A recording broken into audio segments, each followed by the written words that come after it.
Yes, nkulamusizzaako mukwano gwange yonna gy'osinza obba ng'otuwuliza bale kwekumira ku mayengo gano aga Yugi Update TV era nga ntegeeza nti okola kyamaanyi nnyo. Jeno Muhoozi Kainerugaba yali omu ku bakomanda mu Uganda People Defence Force Special Military Operation okuprotectinga Juba mu 2013. Leero avuddeyo n'alabula nti move gye bakoze abo bonna abali ku move gye bakoze eri President Salva Kiir bajja consideringibwa nga abadikiralayinze oba abalangiridde olutalo eri eggwanga erya Uganda.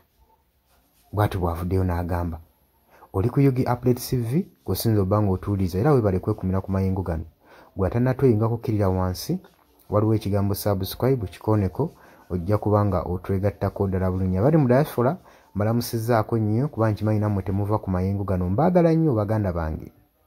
Oluvannyuma lw'olutalo okuba lukayiri mu South Sudan, omuduumizi w'amagye ga Uganda ag'okutaka UPDF Jeno Muhoozi Kainerugaba avuddeyo n'alangirira ng'eba deployinze dda amagye gabo ogenda oprotectinga ekibuga Juba. Era avuddeyo n'agamba oyo yenna alangirira olutalo ku Salva Kiir pulezidenti w'eggwanga erya South Sudan aba alangiridde olutalo ku Uganda. Agambye ffe ng'aba UPDF omuntu omu gwe tutwala nga pulezidenti wa South Sudan omwami omu yekayika wat Salva Kiir. Agambye yekayika y'afande era ne UPDF era yanga brother w'eggye lino erya UPDF muzeeyi oyo. Era n'agamba nti move yonna ekolebwa nga yakulumbagana Salva Kiir abeera alumbaganye oba agguddewo olutalo wakati we n'eggwanga erya Uganda. Bw'atyo bw'avuddeyo n'agamba. Era n'agamba abo bonna abekomintinga ku crime bajja kuyiga essomo kikitegeeza.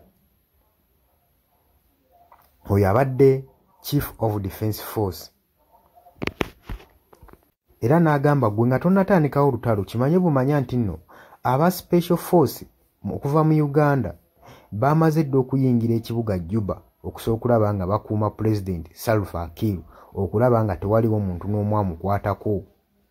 Abagambye nti anaamukwatako yenna kajja mujjutwa kubanga ye gwe babalanga President omujjuvu ow'eggwanga erya South Sudan gwe mukwano gwange ali eyampuliriza. Lwaki olowooza avuddeyo n'alangirira kino?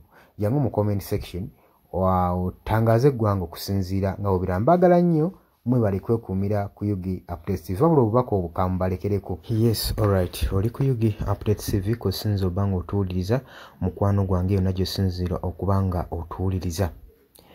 Kutegeeza nti nno ggwe atannatweyungako kkirira wansi waliwo ekigambo subscribe kikooneko obeere nga otweyungako ddala mukwano gwange gwali eyampuliriza. Abula gwe yenna agenze maaso n'okuba nga osubscribinga nkubiriza wansi waliwo akadde teweerabirako na mukadde nabagamba nti akadde kano kabayambako okubaleetera notification message okubategeeza oba okubalaatinga nti waliwo message waliwo obubaka obuze ku Yugi Update TV gwe mukwano gwange ali eyampuliriza. Abali emitala w'amayanja, abali e Qatar, abali Oman, abali e Dubai, abali Saudi Arabia, abali mu UK, abali mu USA, abali mu Canada, abali mu South Africa, nammwe abali ku mirwana Kenya, saako nammwe abali e Dubai. Mbatumiddeko nnyo. Mwebale mulimu gw'amaanyi gwe mukola ogw'obutaweera okulaba nga mutuninga Yugi Update TV buli kadde mubeerako ne mugyagala ne musharinga ne mukomentinga. Abula ate mu abajja mu comment section ne muteekayo endowooza yammwe ne mutangaaza eggwanga ku ki ekiba kigenda mu maaso. Mukola omulimu ogw'ettendo ennyo era sirina ngeri yonna gye nnyinza beebaza okuggyako okozesa lino eddoboozi sobole okuba nga mbeebaza mwebale kutumbula ddoboozi lino. Nabaga nti nno gana amaloboozi gajja kuba gatuyambako nnyo naddala mu biseera ebya 2026 akalulu nga katuuse okutangaaza bannayuganda ku ki kye balina okukola kati era nga kati kye tuliko kubanga tubakubiriza mwenna obutatunda myoyo gyammwe. Gwe otuuka wali ku ballot paper manya ekyokukola. Faayo okulonda omukulembeze gw'olaba agenda okuganyulwamu ekitundu kyo gwe kigenda okuganyulwamu. tolonda muntu lwa your personal interest nti oba oyina omuyinako akakwate alina kyagenda okukolera, wabula londa oyo gwolaba agenda okugunyonya ekitundu kyo ng'agenda kigasa nga tali selfish, nga sinnakyemalira, nga atugasa, ng'olaba alina kyagattako, alina kyayongera ku ggwanga, gwe mukwano gwange ali eyampuliriza. So tuleme kwesuulirayo gwa naggamba, oleme kulowooza nti gwe ebintu tebikkwatako, gw'onoolonda ebintu ebimu ojja laba ng'ebitakwatako muganda wange, ne byetooloola ebiseera ebisinga ne bimala ne bikwatako. Biyinza obba tebikwatako ng'ate sengaawo oba maamawo jjajjaawo omwanawo ye bijja tuuka ekiseera bimukwateko, kati ndowooza olaba engeri nabyo gye biba byetoolodde ne bikwatako n'obeera concerned ku byo by'obadde ate weesuula muguluka gwe mukwano gwange ali eyampuliriza.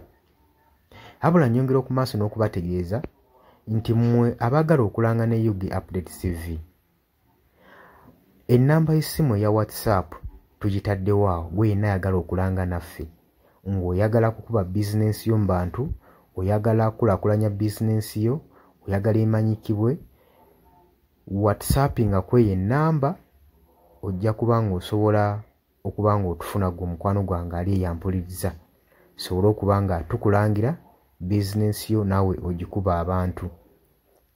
Ngenda mu maaso n'okubategeeza nti nno abapya organic bakutegeeza nti oba olina ekirwadde ekikutawaanya, ekirwadde eky'ekibumba, otawaanyizibwa ulcers, otawaanyizibwa hepatitis B, bakugamba nti bakubireko ku nnoti 777 8 11 35 97, nnoti 778 11 35 97, bajja kubanga bakuwa oba bakuyamba gwe mukwano gwange ali eyampuliriza. Nyongera okwebaza abantu mwenna abafaayo ne mujja mu comment section ne muteekayo endowooza zammwe.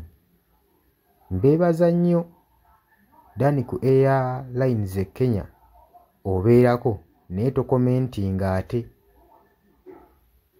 Temunteerako mannya, mutangaaze okusinziira ku mulamu ogwo bagugenda mu maaso, musobole okuba nga eggwanga muliraga kyekyokukola. Bannaffe bangi baabula tebamanyi kyakukola, era n'ebiseera ebyobuli omugenda balaba nga babawa busukaali, babawa 3,000 basobole okuba nga batunda emyoyo gyabwe, ate nga gyandiyambyeko okutwala eggwanga lino mu maaso.